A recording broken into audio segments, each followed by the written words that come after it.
Hi hi everyone. చెప్పాను కదా ఒక మంచి స్టోరీ చెప్తాను అని. సోమయ్య అనే ఒక వ్యక్తి ఉండేవాడు. అతను ఒక రాజ్యంలో ఉండేవాడు.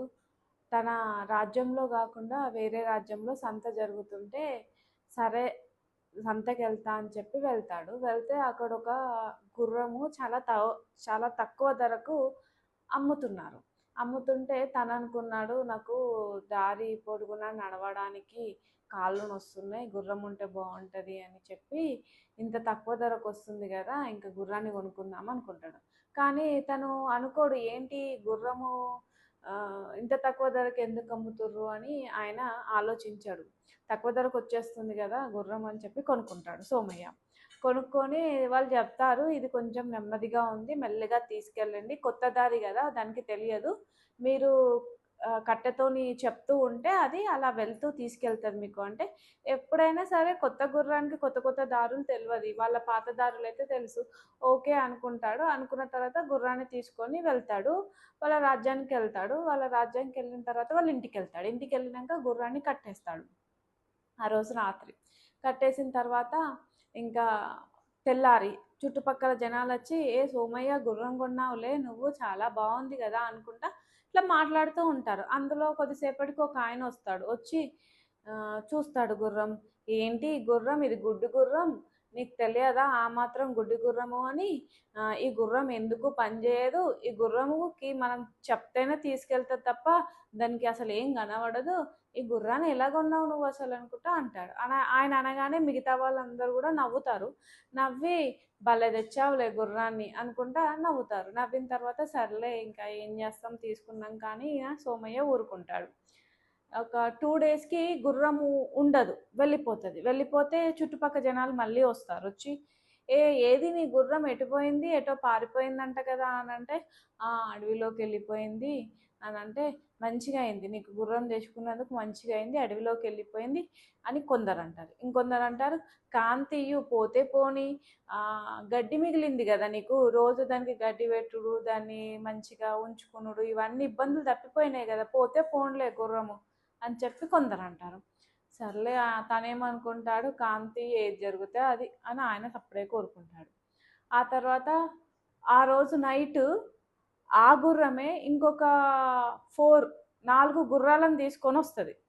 అడవిలోకించి 4 గుర్రాలను తీసుకొని సోమయ్య వాళ్ళ ఇంటికి వస్తుంది. వచ్చిన తర్వాత ఇంకా తెల్లారి అందరు అంటారు, ఏంటి నీకు ఇన్ని గుర్రాలు ఎలా వచ్చాయి, నీ గుర్రం కూడా వచ్చింది ఎలా వచ్చాయి అంటే, నా గుర్రమే తీసుకొచ్చింది అని చెప్తే, ఏ మంచిగా ఉంది నీ గుర్రము, ఆ గుర్రంకి కనబడదు అని కాకుండా వేరే 4 గుర్రాలను తీసుకొని వచ్చింది, వాటిని నువ్వు మంచిగా అద్దెకిచ్చుకొని అన్ని సరుకులకు యూజ్ చేసుకోవచ్చు, నీకు మంచి రాబడి వస్తుంది, ఏ అదృష్టవంతులే అని అంటారు మళ్ళీ.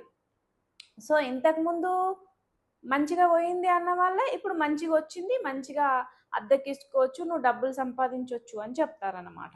ఆ తర్వాత అతను 4+1 5 గుర్రాలు కాబట్టి మంచిగా గుర్రపు శాల ఏర్పాటు చేసుకొని ఆ గుర్రాలను ఉంచుకొని మంచిగా ఉంటూ ఉంటాడు.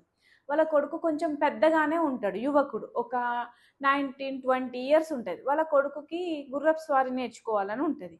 సో సరే ఇందులో మంచి గుర్రం ఏందని చూసి ఆ గుర్రాన్ని ఇచ్చి గుర్రపు స్వారీ నేర్పిస్తుంటే సడన్గా పట్టు తప్పి కింద పడిపోతాడు.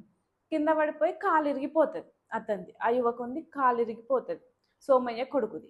ఇరిగిపోగానే అందరు అంటారు, ఏం గుర్రం ఉంది, ఏం మనకు నేర్పియడానికి కూడా పనికిరావు ఈ గుర్రాలు, ఈ గుర్రాలను పెట్టుకొని అంట నువ్వు అని ఏదో ఒక మాట అనాలి. ఎట్లకించి చుట్టుపక్కల వాళ్ళు ఏదో ఒక మాట అనాల.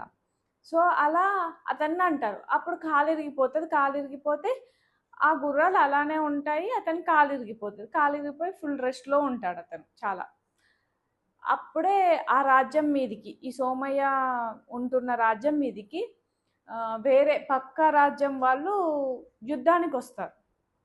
యుద్ధానికి వస్తే రాజు ఏమని ప్రకటిస్తాడంటే, మన రాజ్యంలో సైన్యం చాలా తక్కువగా ఉంది కాబట్టి మన రాజ్యంలో ఉన్న యువకులు, ఎవరి ఇళ్ళల్లో యువకులు ఉంటే వాళ్ళు ఖచ్చితంగా యుద్ధానికి రావాలి అని చెప్పి ప్రకటిస్తాడు.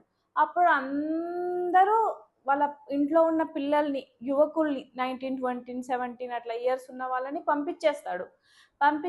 కానీ ఈ సోమయ్య వాళ్ళ కొడుక్కి కాలు ఇరిగిపోతుంది. సో అతను యుద్ధం చేయలేడు కాబట్టి ఇంట్లోనే ఉండిపోతాడు. అలా పంపిస్తే పోయిన యువకులందరూ చనిపోతారు. రాజ్యం మీదకి దండెత్తడానికి వచ్చిన వాళ్ళు వాళ్ళ చేతిలో వీళ్ళందరూ చనిపోతారు.